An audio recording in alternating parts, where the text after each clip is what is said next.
પ્રવીણ, તમે તમારા મનમાં ખોટી શંકા ઊભી કરી રહ્યા છો. હું ક્યારેય તમને નીચા દેખાડવા નથી માંગતી. હું તો તમને ખાલી એ બતાવવા માંગુ છું કે મારી કિસ્મતના બળે મને કેટલી મોટી સફળતા મળી રહી છે. શું આ તારી સફળતા નથી, પણ તારા બોસની તારા પર વધારે પડતી મહેરબાની છે. એટલે તમે કહેવા શું માંગો છો? હું એ જ કહેવા માંગુ છું કે ડિપાર્ટમેન્ટ મેનેજર બનવા માટે આઈટી ગ્રેજ્યુએશન હોવું જરૂરી છે.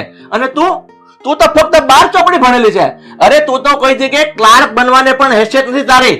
અને તારા બોસે તને ડીઓ બનાવી દીધી. એટલે તમે મારા પર શંકા કરી રહ્યા છો, એમ જ ને? હા, હું તારા પર અને તારા બોસ બે ઉપર શંકા કરું છું. આ તારો બોસ છે ને, તને વધારે પડતું મહત્વ આપી રહ્યો છે. એનું કારણ એ જ છે કે તારા પર વધારે પ્રભાવિત થઈ ગયો છે. તને ચાહે છે, તને પસંદ કરે છે. બસ પ્રવીણ, બસ. તમે મારી ઇજ્જત પર જઈ રહ્યા છો અને મારા જમીર પર શંકા કરી રહ્યા છો. અરે તારી ઇજ્જત પર તો તું પોતે જઈ રહી છો. આ પ્રમોશન અને ઊંચા પગારની લાલચમાં તારા જમીનને તું ખુદ વેચી રહી છો રાધા. પ્રવીણ, તમારી નજરની સામે જે વેમના પડદા પડ્યા છે ને, એ મારે હટાવવા જ પડશે. પણ એક વાત યાદ રાખજો, જે દિવસે તમારી આંખ સામેથી હા વેમના પડદા હટી જશે ને, એ દિવસે તમારી નજરની સામે માત્ર ને માત્ર તમારી ભૂલો ઉભેલી દેખાશે, હું નહીં.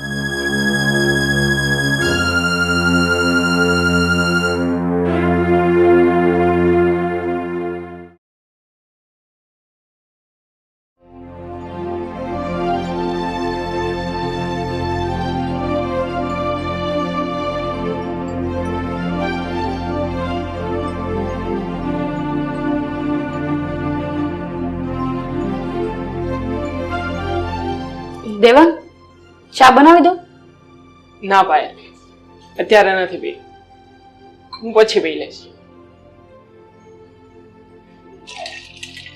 પાયલ, કાલે મમ્મી અને પપ્પા વચ્ચે રકઝક થઈ હતી ને એના લીધે હવે સ્થિતિ પણ વણસી ગઈ છે.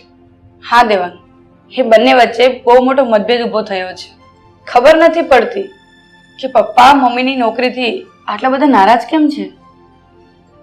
જો પાયલ, પપ્પા મમ્મીની નોકરી કે એમની સફળતાથી નારાજ નથી, પણ મમ્મીના બોસ મમ્મીને એની લાયકાત કરતા કંઈક વધારે જ આપી રહ્યા છે. બસ આ વાતથી એ સંકુચિત થઈ ગયા છે. દેવાંગ, આમ જોવા જઈએ ને તો પપ્પાની વાત પણ સાચી છે.